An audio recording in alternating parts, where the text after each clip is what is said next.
امشب در 24 خبر فوری انفجارهای مهیب در جنوب بیروت. ارتش اسرائیل گفته هدف از این حمله فرمانده ارشد حزب الله مسئول حمله به مجد الشمس بوده. غیبت سران کشورهای منطقه در مراسم تحلیف مسعود پزشکیان همزمان با حضور پررنگ رهبران شبه نظامیان در مجلس. رئیس جمهوری ایران خواهان گسترش روابط و همکاری با کشورهای منطقه شده. دست کم 6 کشته در درگیری‌های خونین در ونزوئلا بعد از اعلام پیروزی نیکولاس مادورو. وزیر دفاع اعتراضات به نتیجه انتخابات رو کودتا خونده و گفته نیروهای مسلح با مادورو هستند. و جلسه کنگره درباره کوتاهی سرویس مخفی آمریکا در تامین امنیت ترامپ. معاون FBI میگه حساب مجازی زارب حاوی محتوای یهودی ستیزانه و ضد مهاجرتی بوده. از استودیوی ایران اینترنشنال این 24 است با فرداد فرهزاد. این یک خبر فوری است.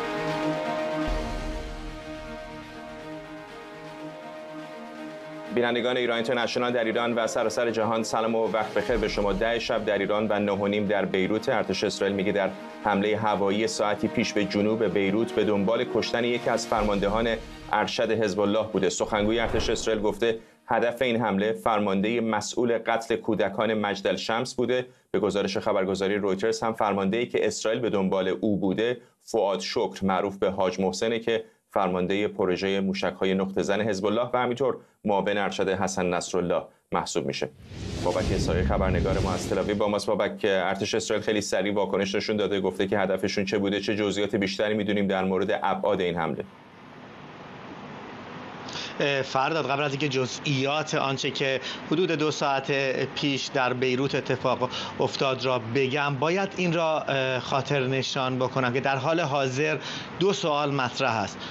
آیا حاج محسن کشته شده و یا جان سالم به در برده؟ و دوم اینکه حال واکنش حزب الله چگونه خواهد بود؟ در دقایق و ساعت گذشته خبرهایی به ویژه از خبرگزاری‌های عربی به دست میرسه که حاج محسن یا فؤاد شکر پیش از آنکه این بمب به اون خانه اصابت بکنه از اونجا بیرون اومده و کشته نشده. اسرائیل واکنشی نشان نداده، اما در حال حاضر در شبکه‌های اجتماعی در داخل اسرائیل واکنش مردم اسرائیل هم جالب هستش. اونها خواهان واکنش بسیار شدیدتری از ارتش اسرائیل بودند و حتی اگر فؤاد شکر هم کشته شده، مردم اسرائیل این را واکنش مناسبی به کشته شدن 12 کودک در مجد الشمس نمیدونند. منابع لبنانی گزارش کردند که 2 ساعت پیش یک هواپیمای جنگی اسرائیلی به سمت یک ساختمان در مرحله هارات در زاهیه در بیروت 3 بمب شلیک میکنه. طبق گزارش‌های لبنانی به دنبال این حمله به بیمارستان بهمن نزدیک به محل جایی که انفجار به وقوع پیوسته آسیبی به بیمارستان هم رسیده. منابع دقیق لبنانی در رابطه با هدف حمله و یا وضعیت اون سخنی نگفتن، اما همانطور که گفتین ارتش اسرائیل بدون اینکه نامی از حاج محسن بیاره، او میگوید که این حمله به سوی یکی از فرماندهان حزب الله بوده که مسئول حمله به مجد الشمس بوده. تا کنون 17 زخمی و 2 کشته این حمله به جا گذاشته. اما فرد مورد هدف فؤاد شکر یا حاج محسن که بوده؟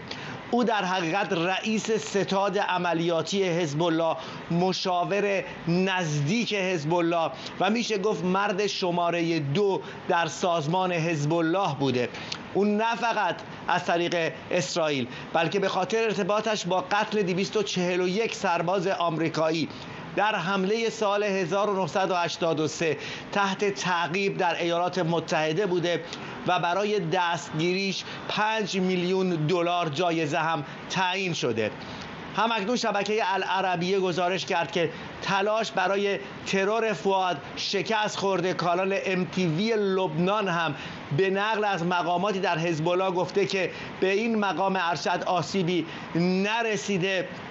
یک مقام ارشد اسرائیلی اما میگوید که ما امیدوار هستیم که او کشته شده باشه، اما هنوز تایید نهایی نگرفتیم. به گفته او کشته شدن حاج محسن معادل با کشته شدن محمد دیف در نوار غزه هستش و او دومین فرد مهم در سازمان حزب الله هستش.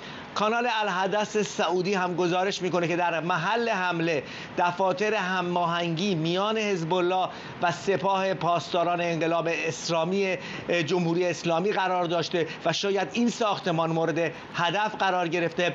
برآورد مقامات اسرائیل در سطح بالا این هستش که انتظار میره واکنش قابل توجهی از طرف حزب الله صورت بگیره. سوال اصلی فرداد این هستش که آیا این واکنش به مناطق غیر نظامی خواهد بود یا فقط اهداف نظامی؟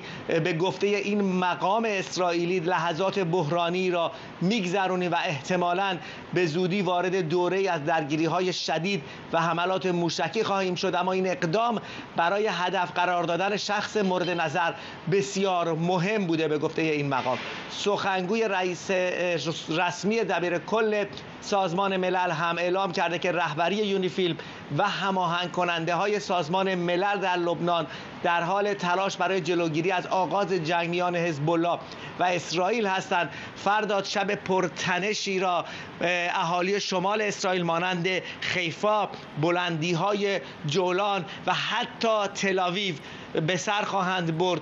اگر حاج محسن کشته شده باشه بدون شک واکنش حزب الله لبنان سنگین خواهد بود، واکنشی که باز ممکن استش واکنش اسرائیل را به دنبال داشته باشه.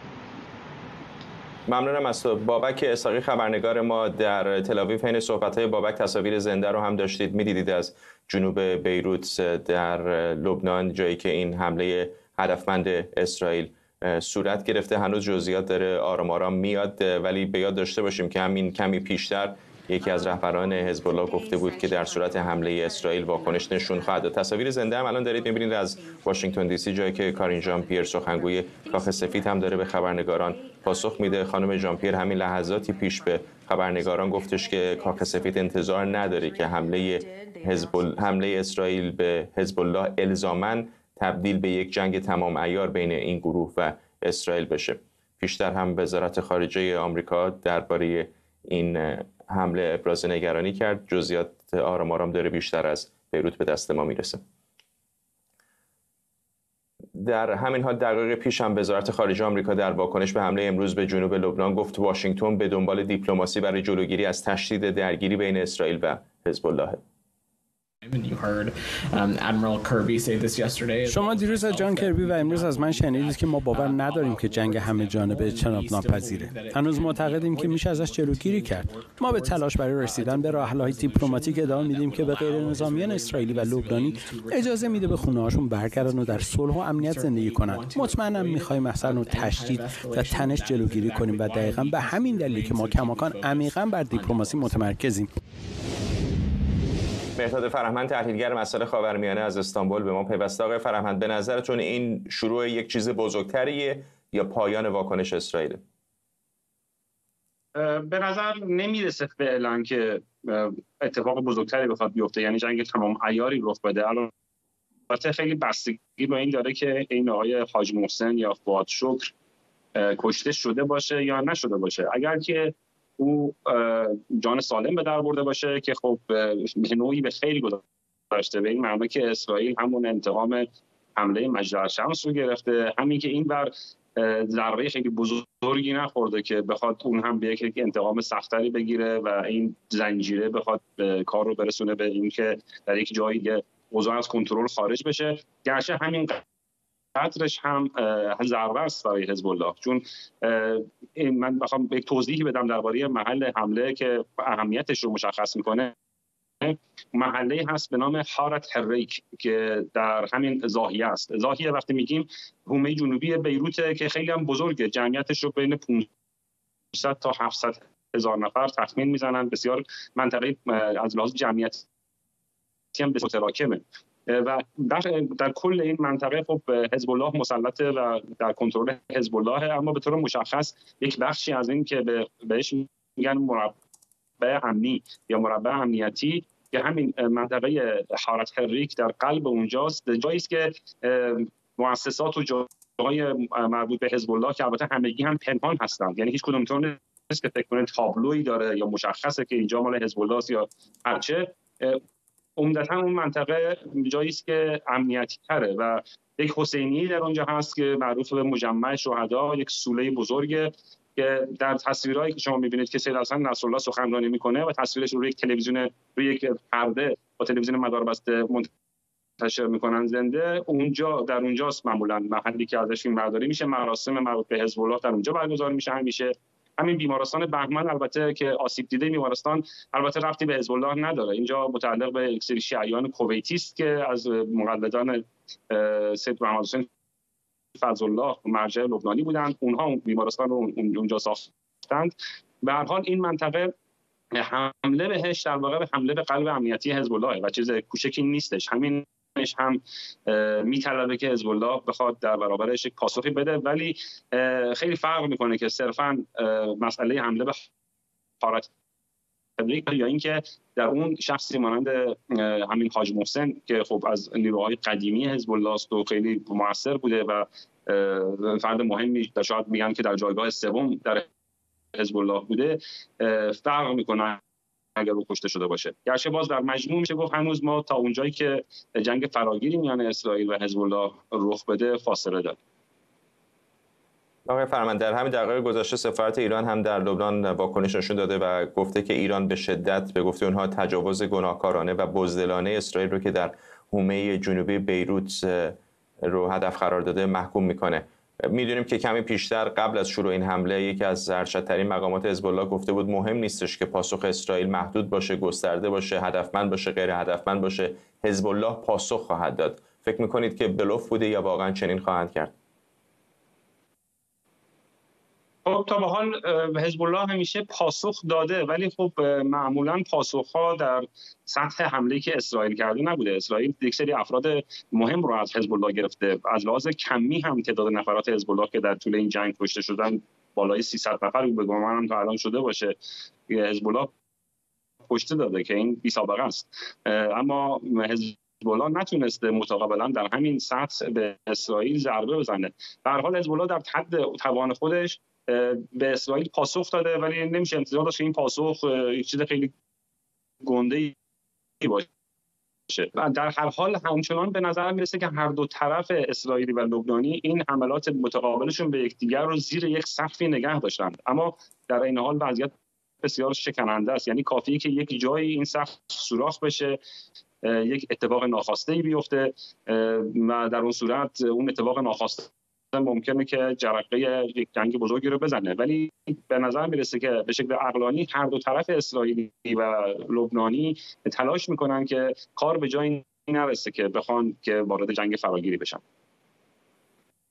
خود دولت مستقر لبنان هم واکنش نشون داده. آقای فرهمند، حین صحبت با شما همطور خبرها داره میاد، وزیر خارجه لبنان گفته که لبنان حمله اسرائیل رو محکوم میکنه و قصد داره به سازمان ملل متحد شکایت کنه. این رو رویترز داره میگه. عبدالله بوحبیب وزیر امور خارجه لبنان همینطور گفته که دولتش حمله اسرائیل رو به حومه جنوبی پایتخت محکوم میکنه و قصد داره همونطور که گفتم به سازمان ملل شکایت کنه. او به رویترز گفته که امیدواره هر گونه واکنشی از سوی گروه مسلح حزب الله که مرکزش هم اتفاقا در همین حومه جنوبی موجب تشدید تنش نشه.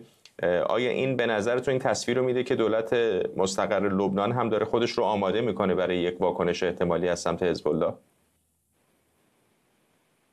دولت لبنان واکنش کاملا طبیعی نشون داده و هر دولتی در جهان بود حتما چنین واکنشی نشون میداد، صرف نظر از اینکه رابطه این دولت با حزب الله چه باشه. به هر حال حتی حاکمیت ملی دولت لبنان زیر پا گذاشته شده. اینکه واضحه که اسرائیل به خاک لبنان تجاوز کرده، به لبنان حمله کرده، اینها چیزایی است که از لحاظ حقوقی کاملا دولت لبنان رو محق میکنه که شکایت ببره نزد سازمان ملل متحد. صرف نظر از اینکه اصلا هدف حمله که بوده و چه گروهی پلیس اینجا هدف قرار گرفته و رابطه اون گروه با دولت لبنان چیه، آنچه بدیهیه به هر حال هر دولت دیگری در جهان بود نسبت به این موضوع با واکنش نشون میداد و به مجامع بین‌المللی شکایت می‌کرد. نه، واکنششون متوجهم. اون بخشی که میگه که انتظار داریم اگر حزب الله واکنش نشون میده خیلی به اندازه و محدود باشه، یک تصویری به ما میده از اینکه چه انتظاری دولت بیروت داره از حزب الله. نه؟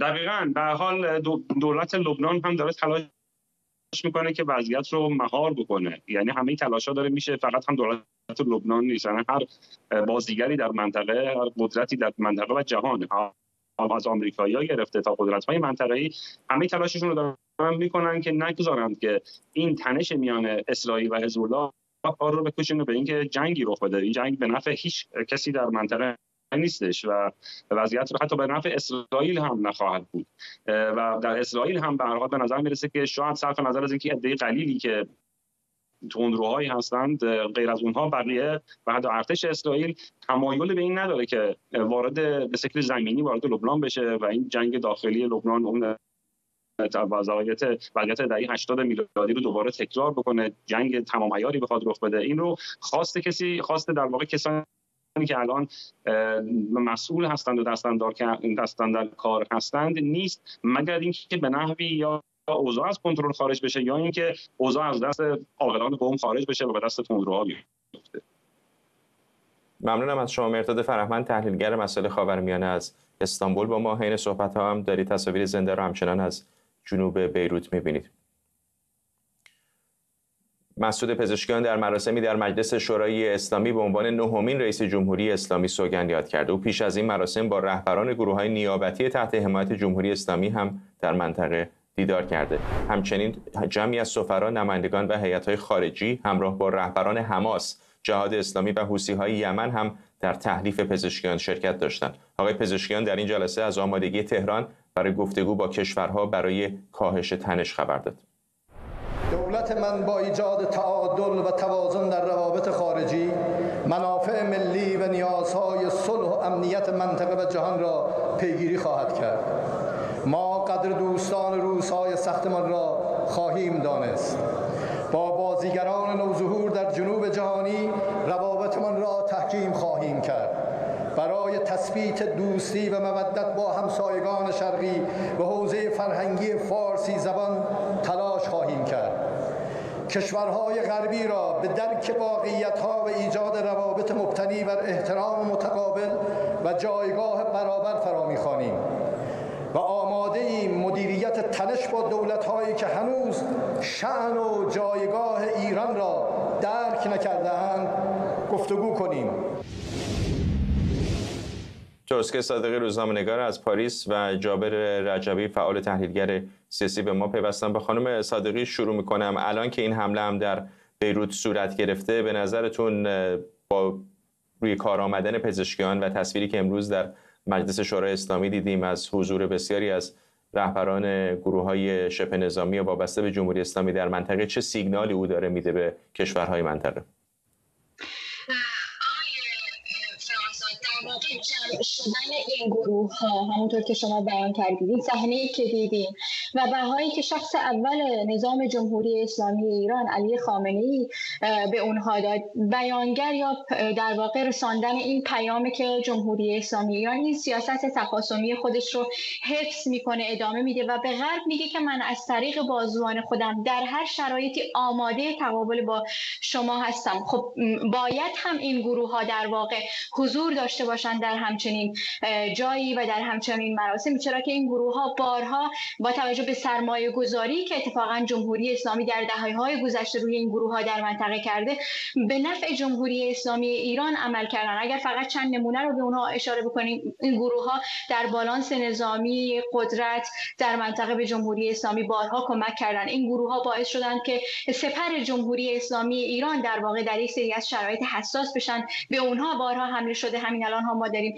نمونهش رو می‌بینیم. کارت فشار رسیدن جمهوری اسلامی ایران به اهداف خودش حداقل در سیاست منطقه‌ای بودیم. نمونه‌هاش بسیار زیاده. در پرونده هسته‌ای از این گروه‌ها به عنوان یک کارت فشار استفاده کرده، در تغییر به اصطلاح تراز قدرت از اونها استفاده کرده. نمونهش همین دولت عراقی هستش که من تا یک سال پیش اونجا بودم. جمهوری اسلامی هر بار اونها رو وارد عمل کرده و یک تغییر قدرتی رو در اونجا به وجود آورده که به نفع خودش باشه، اتفاقا به نفع گروه‌های مورد حمایتش باشه و این باعث شده که اتفاقا دولت‌ها یکی پس از دیگری در عراق در سیاستی که میخوان شکست بخورن کمک کردن این گروه‌ها به حفظ منافع سپاه پاسداران و شرایطی که در حال حاضر هستش. در نتیجه این گروه‌ها باید وجود داشته باشند و همونطور که اشاره کردم در واقع جمهوری اسلامی ایران میخواد این پیام رو برسونه با توجه به استقبالی که اتفاقا علی خامنه‌ای از اونها کرد و در رسانه‌های جمهوری اسلامی ایران هم بسیار گسترده شد. بیشتر تمرکز روی حضور این افراد بود،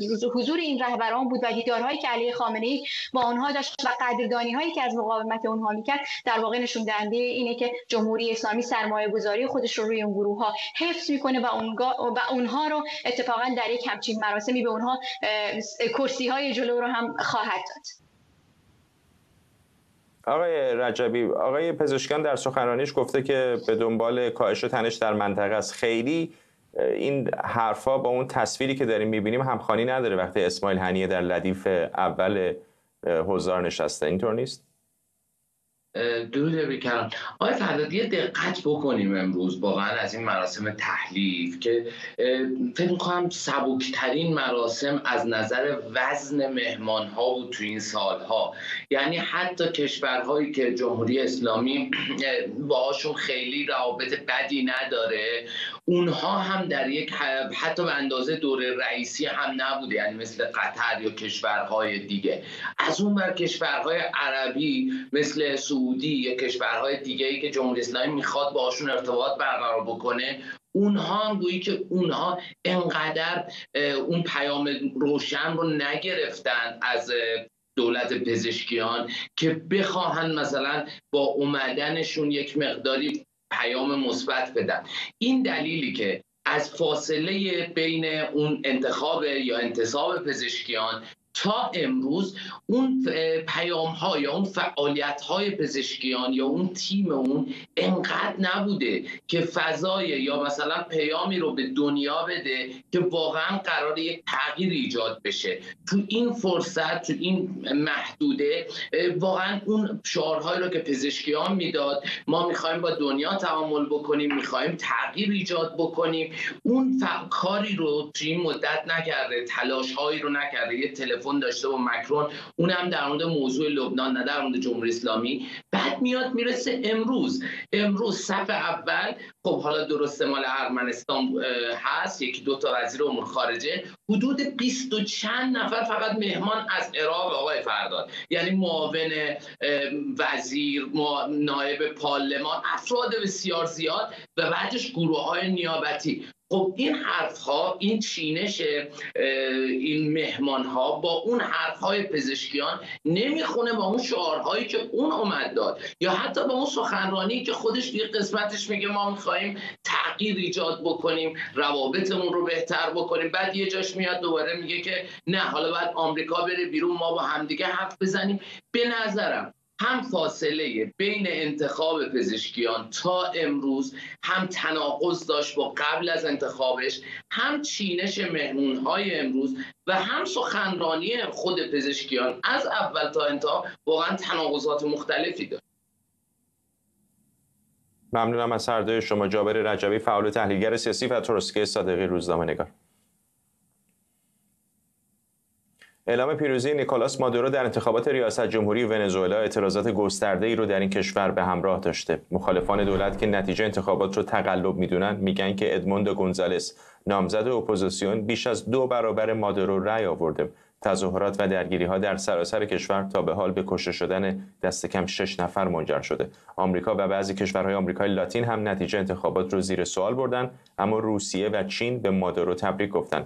وزیر دفاع ونزوئلا ژنرال ولادیمیر پادرینو اعتراضات رو کودتا خونده و اعلام کرده که نیروهای مسلح از مادورو حمایت میکنن.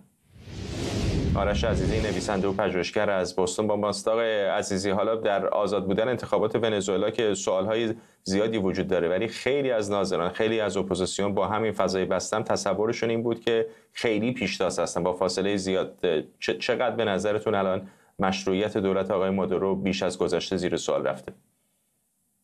مشروعیتش بدون شک زیر سوال رفته، به این خاطر که ببینید حتی این ریزه آمار رو اومدن منتشر نکردن، حرفی که خب همه دارن بهش میزنن. این خیلی نکته مهمی هستش که ما میبینیم دولت‌های چپگرای آمریکای لاتین هم بسیاری از اونها مثل برزیل که نپذیرفته، مثل شیلی که نه تنها نپذیرفته، جوری اعتراض کرد رئیس جمهور چپگرای شیلی که آقای مادورو میدونید دیپلمات‌های این کشور رو اخراج کرده، یعنی از آرژانتین راستگرا تا شیلی چپگرا دیپلمات‌هاشون رو اخراج کرده، به اضافه چندین کشور مهم دیگه مثل پرو، مثل جمهوری دومینیکن، مثل پاناما. اینا کشورهای منطقه هستن و بعضی از اونها مثل شما فکر کنید پرو و آرژانتین و شیلی دیگه از مهمترین کشورهای منطقه هستن، اینها رو بیرون کرده. و حتی مکزیک هم، من تا همین قبل اینکه بیام این برنامه داشتم نگاه می‌کردم، چون قرار بود یک حرکت هماهنگ در واقع انجام بده مکزیک، برزیل و شیلی به عنوان سه کشوری که رؤسای جمهوری چپگرا دارن و به حال در اون زاویه هستن، قرار بود اونها یک حرکت مشترک انجام بدن. بدون شک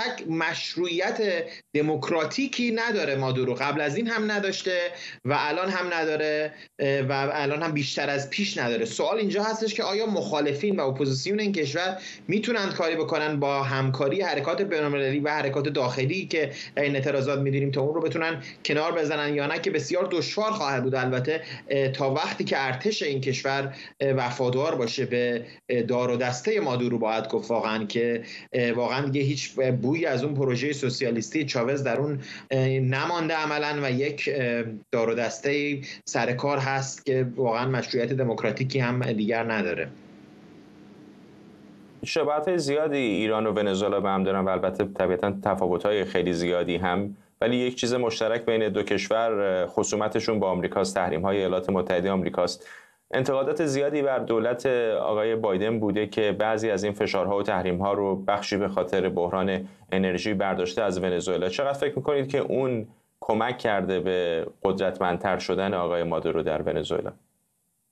ببینین دولت بایدن از نظر نفتی در شرایط خیلی دشواری قرار داشتن از نظر جهانی، ولی نکته مهم دیگه اینه که این توافقی که شده بود که بعضی از این تحریم ها برداشته بشن، تحریم های نفتی بلخص برداشته بشن، به این خاطر بود که به خاطر همین انتخابات بود که مثلا قرار بود آقای مادورو یک انتخابات حالا رقابتی برگزار بکنه. یعنی این توافقی که شده بود، اپوزیسیون ونزوئلا هم موافق بود با این قضیه، ولی خب ببینید این انتخابات واقعا مضحکه شد دیگه، به این خاطر که اولا ما نره این تقلبی که اخیراً می‌بینیم با اعلام نتایج به این شیوه مفتضحانه آخرین برگ هست، ولی قبل از اون شاهد بودیم که خانم ماچادو که نامزد اصلی اپوزیسیون بود رو نذاشت، دیوان عالی که کاملاً منتسبین مادوری هستن نذاشت که اون خانم بیاد، یه نفر دیگر آوردن باز اون رو نذاشت بیاد، یک دیپلمات تقریباً ناشناخته رو به عنوان نامزد نمی شدن آخرین لحظه بیارن و ایشون هم طبق شواهد بسیار گسترده به نظر میاد که عملکرد خوبی داشته. من میگم فقط لازم نیست بین حالا حرف مثلا من یا حرف مادوری اپوزیسیون فکر کنید، خب اصلا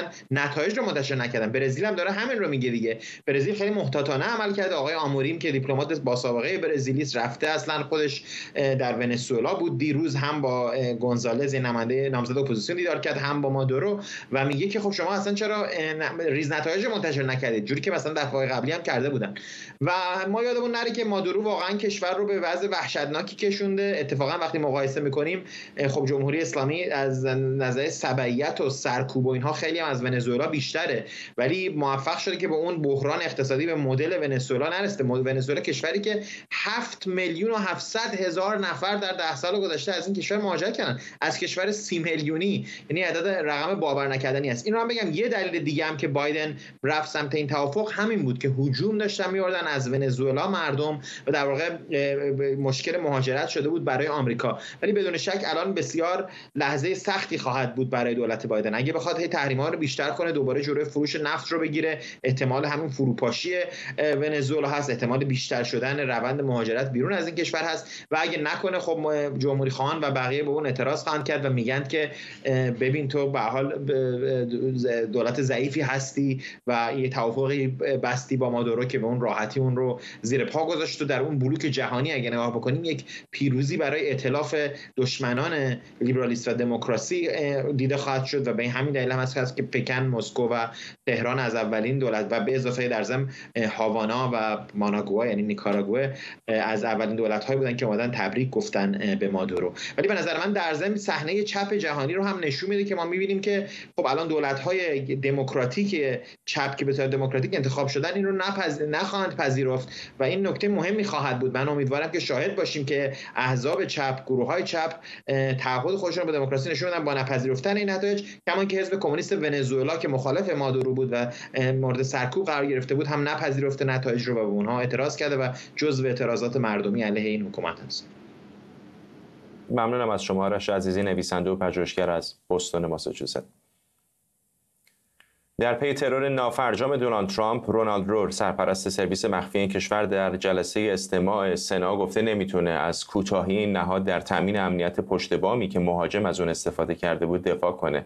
پالاپاته، معاون FBI هم در جلسه سنا از تازه‌ترین یافته‌های این نهاد درباره ضارب ترامپ خبر داده و گفته حساب کاربری منتسب به توماس متیو کروکس حاوی مطالب سیاسی خشونت‌آمیز، محتوای یهودی ستیزانه و ضد مهاجرت بوده. بر اساس یافته‌های FBI این پست‌ها مربوط به سال‌های 2019 و 2020 بودند.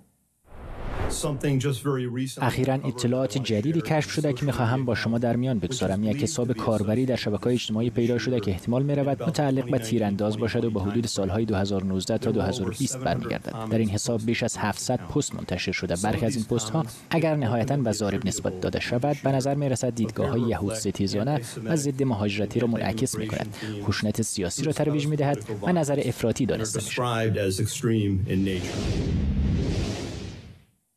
همکارم آرش علایی از کنگره آمریکا با ما. آرش، مشخصه که این مصائب از سر سرویس مخفی آمریکا حالا کنار نمیره. ببینم دو تا داستان در مورد این جلسه. اگه یادت باشه هفته پیش جلسه دیگری بود، خانم کیمبرلی چیتل شرکت کرد در مجلس نمایندگان. تقریبا همون سوالاتی از خانم کیمبرلی چیتل پرسیده شد که امروز از آقای رولند رو، و واقعا تفاوت استیل و نوع پاسخ دادن رو میشه دید. امروز مشاهده کرد چقدر تفاوت دارن. تقریبا آقای رو همون جوابایی داد که خانم چیتل داده بود، ولی در دو مورد به جایی که مثل ایشون فقط بگوید که مسئولیتش رو قبول میکنه و میخواهد که تحقیقات تموم بشود، در جا قبول کرد که سازمان زیر نظرش اشتباه کرده است. امروز گفت از عملکرد سازمان زیر نظرش آقای رولند رو شرمسار است. ایشون گفت هیچ توجیهی وجود ندارد برای اینکه اون ساختمانی که ضارب از اون شلیک کرده است به سمت دونالد ترامپ روی پشت بونش مأموری وجود نداشته است. یه سری اطلاعاتی داد فرداد با اون صحبتایی که قبلا خانم کیمبرلی چیتل کرده بود، رئیس پیشین سرویس مخفی آمریکا، متفاوت بود و با اون چیزایی هم که پلیس محلی میگوید متفاوت بود.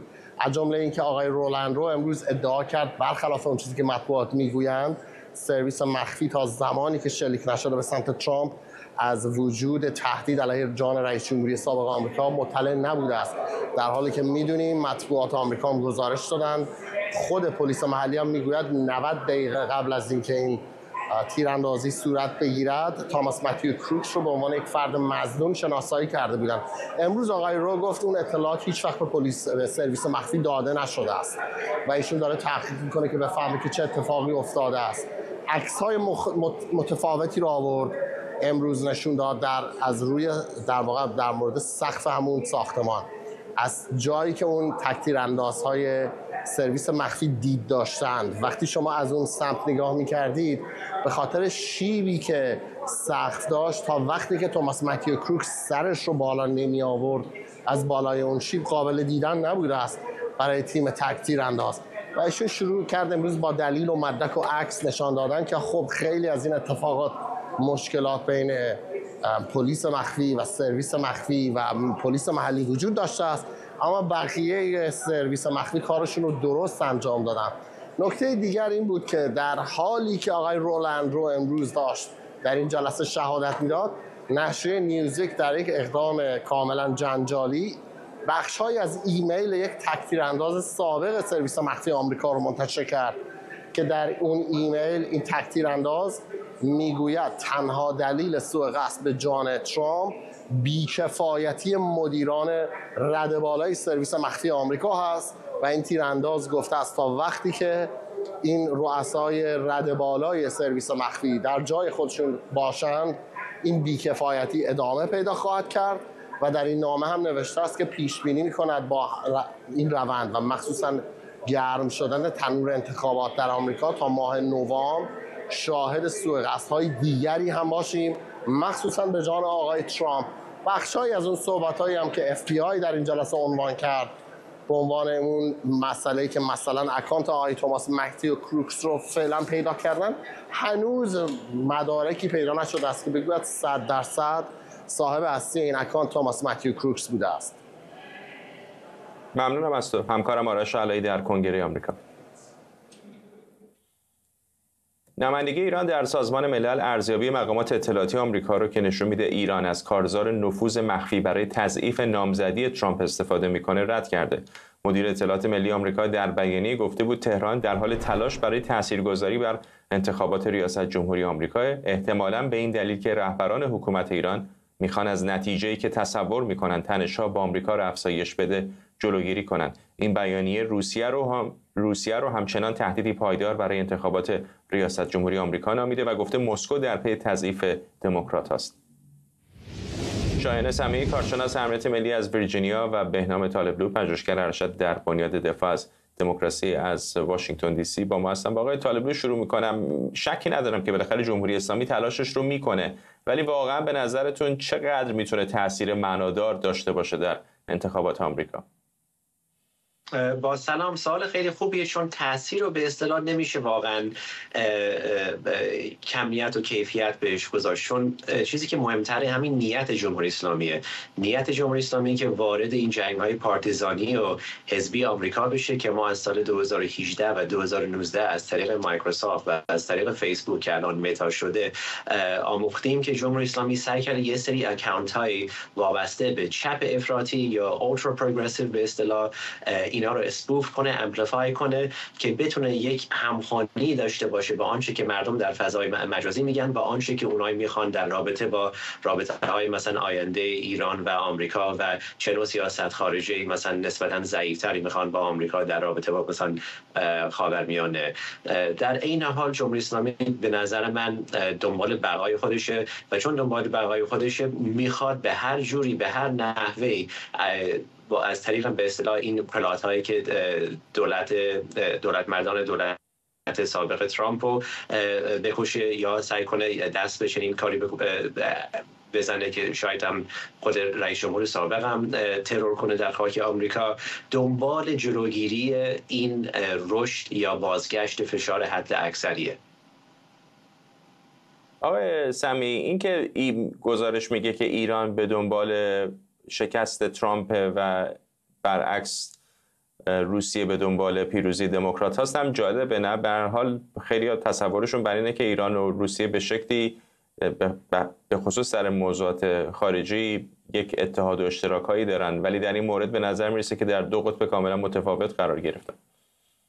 با درود به شما جناب فرزاد، دوست خوبم جناب طالبلو و مردم عزیز ایران. کاملا این گونه است. ببینید جمهوری اسلامی تمامی تلاش خودش رو کرده که بتونه به روسیه کمک بکنه در جنگش در مقابله با اوکراین و روسیه هم جمهوری اسلامی رو حداقل با حرف تونسته توی زیر بالوپر خودش نگه داره که بتونه بهش بگه که ما در سازمان ملل از شما حفاظت خواهیم کرد و حمایت خواهیم کرد.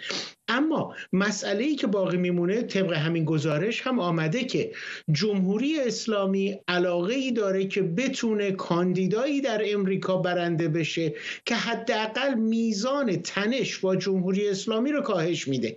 اما روسیه علاقه بر این داره که بخواد کسی رو داشته باشه که زیاد از جنگ اوکراین حمایت نکنه و زیاد نخواد که به اوکراین حمایت نظامی برسونه از طریق کشورهای اروپایی و خود امریکا.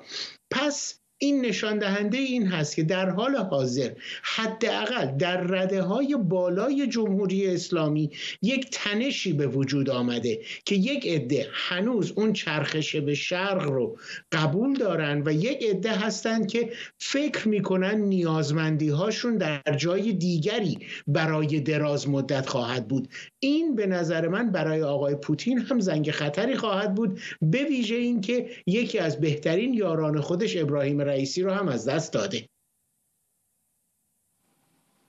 آقای طالبلو، این که حالا همزمان در ایران هم بعد از مرگ ابراهیم رئیسی پزشکیان پیروز انتخابات شده و در این حال جمهوری اسلامی داره تلاش میکنه که اونطوری که سرویس‌های اطلاعاتی آمریکا میگن که دموکرات‌ها همچنان در کرسی باقی بمونن، چقدر فکر میکنید که منعکس کننده این هستش که تهران به دنبال یک راپروشمانی برای برنامه هسته‌ایشه؟